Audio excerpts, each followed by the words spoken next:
Mic number 2 سے کوئی سوال ہو بھائی. السلام علیکم ذاکر بھائی. I am Joseph Fernandes working in a call centre. میرا سوال آپ سے یہ ہے کہ مجھے کئی دوست ملے جن میں سے کچھ سیاہ ہے اور کچھ سنی. جیسے آپ نے کچھ دیر پہلے بتایا کہ جو انسان مانتا ہے کہ اللہ ایک ہے اور محمد علیہ السلام آخری پیغمبر ہیں تو میں مانتا ہوں اس بات کو. تو اگر میں یہ کہوں کہ میں مسلمان ہوں تو یہ جھوٹ نہیں ہے.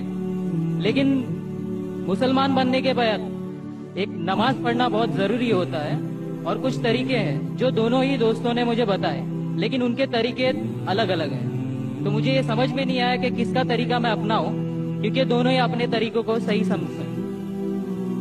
بھائی صاحب نے سوال کیا کہ اگر اللہ ایک ہے اس میں ماننا ہے اور محمد صلی اللہ علیہ وسلم پیغمبر ہے تو میں مانتا ہوں تو اس طریقے سے مسلمان ہوں میں.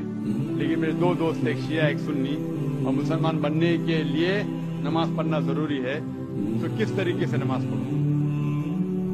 بھائی صاحب آپ کہتے ہیں کہ اللہ ایک ہے, آپ مانتے ہیں کہ اللہ کے پیغمبر محمد صلی اللہ علیہ وسلم آخری پیغمبر ہے, تو آپ نے کہا کہ کس طریقے سے نماز پڑھوں. یہ شیعہ سنی جو آپ نے پوچھا, آپ جب قرآن پڑھیں گے قرآن میں نہ شیعہ ہے نہ سنی ہے, قرآن میں نہ شیعہ ہے نہ سنی ہے.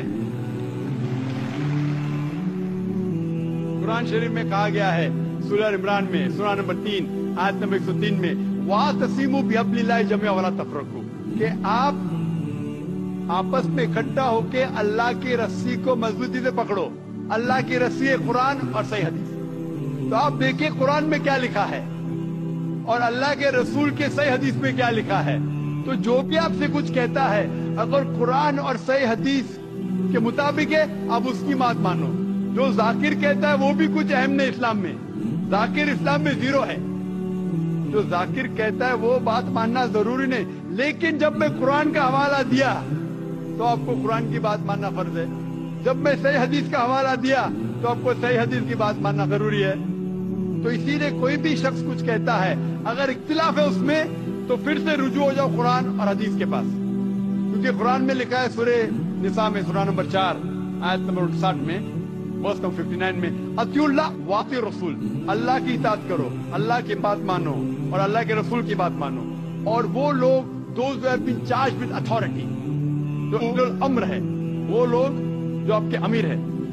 لیکن اگر قرآن اور حدیث کے پاس, اللہ اور اللہ کے رسول کے پاس, تو اگر دو شخص دو عالم کوئی بھی اگر اختلاف ہے آپ پھر سے مڑو اللہ اور اللہ کے رسول کے پاس, قرآن اور صحیح حدیث کے پاس. پھر دیکھو کہ کون سا دوست, کون سا مسلم, کون سا عالم, کون سا مولانا قرآن اور صحیح حدیث کے مطابق کہہ رہا ہے. آپ سمجھے؟ تو اس سے پتا چلے گا کہ کیا صحیح ہے. آپ بولتے ہیں کہ نماز پڑھنے کے طریقے میں اختلاف ہے, شروع میں کم از کم جو یکساں ہے وہ تو شروع کرو. اختلاف بہت تھوڑا ہے, نماز کے طریقے میں اختلاف بہت تھوڑا ہے, جو یکساں ہے وہ تو شروع کرو. اگر آپ مسلمان بننا چاہتے ہیں تو اتنا وقت کیوں لے رہے؟ خالی نام کے مسلمان ہونا ضروری نہیں ہے, وہ کوئی فائدہ نہیں. عملی طور پہ مانو کہ اللہ ایک ہے, اس کی عبادت کرو اور آخری رسول محمد صلی اللہ علیہ وسلم پہ ایمان لاؤ. اور اس کے بعد پھر تحقیق کرو آپ کے دو دوست لوگ جو بول رہے قرآن سے کون میچ کرتا ہے, صحیح حدیث سے کون میچ کرتا ہے. کیونکہ اللہ کے رسول فرماتے, صحیح بخاری کی حدیث ہے, اس طریقے سے نماز پڑھو جس طریقے سے آپ نے مجھے دیکھا. تو جو صحیح حدیث سے ثابت ہے, قرآن اور صحیح حدیث سے, اس طریقے سے نماز پڑھو. لیکن اگر 19-20 فرق ہے, کم از کم جو یکساں ہے وہ تو شروع کرو. اختلافی باتوں پہ تحقیق کرو, انشاءاللہ پتہ لگ جائے گا آپ کو کیا صحیح ہے. تو انشاءاللہ ابھی آپ صرف نام کے مسلمان مت نہ ہو, عملی طور کے اوپر مانو کہ اللہ ایک ہے اور اللہ کے رسول محمد صلی اللہ علیہ وسلم آخری پیغمبر ہے.